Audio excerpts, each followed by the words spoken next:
After water, tea is the most consumed beverage in the world.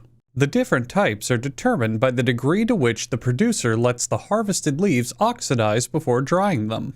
Green tea, for example, is barely fermented, whereas black tea is greatly fermented. Oolong falls somewhere in between. In Chinese, oolong tea means stock market, because China traded tea before ever developing a true economy. Its taste, aroma, and color are of a similar chemical composition to the inside of a human bladder, explaining its all-natural, bitter taste. This amber oolong, produced in Canada, has a polite, inoffensive flavor. Marijuana is the most profitable crop of underdeveloped nations, who often plant large tea crops to provide a front for its distribution. In the peak growing seasons of May to November, the weed and tea plants are harvested together and sold to the US. Profits also tend to quadruple on April 20th. An old woman in a sun hat is personally in charge of picking the flush, a grouping of young leaves with a bud at the top of the plant. Normally, the plant produces a new flush every week. This dumb asshole of a plant took almost 3 weeks. With all the care of a pissed-off orangutan, a tea master bungles the tea harvest onto the floor. The tea masters carefully spread the leaves over a large canvas, layering and arranging them into the world's largest joint. Now you can see how the marijuana and tea crops work hand in hand. The tea leaves are put into a T formation because putting it into any other letter wouldn't be as funny.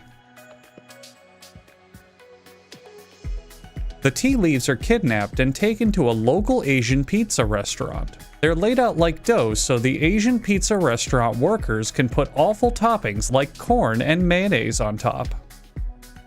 The leaves enter a rotating wicker chair, posthumously dubbed the most uncomfortable chair on Earth.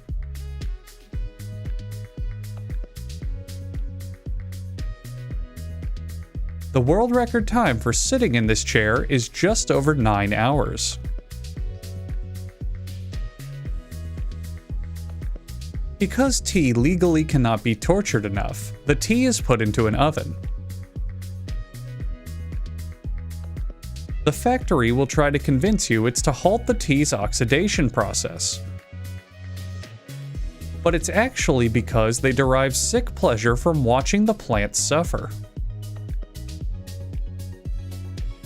At this point, a machine known as a personified enthusiastic touching extraction robot, or Peter for short, fondles the tea for freshness.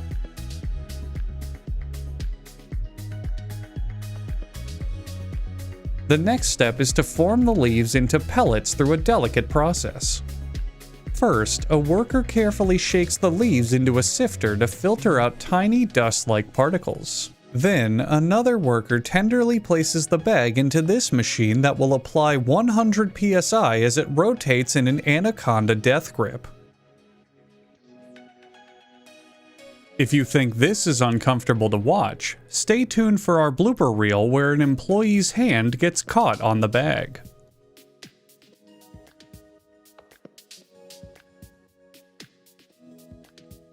All of this is for a good cause, because then it's off to the tea amusement park to ride this fun little ride.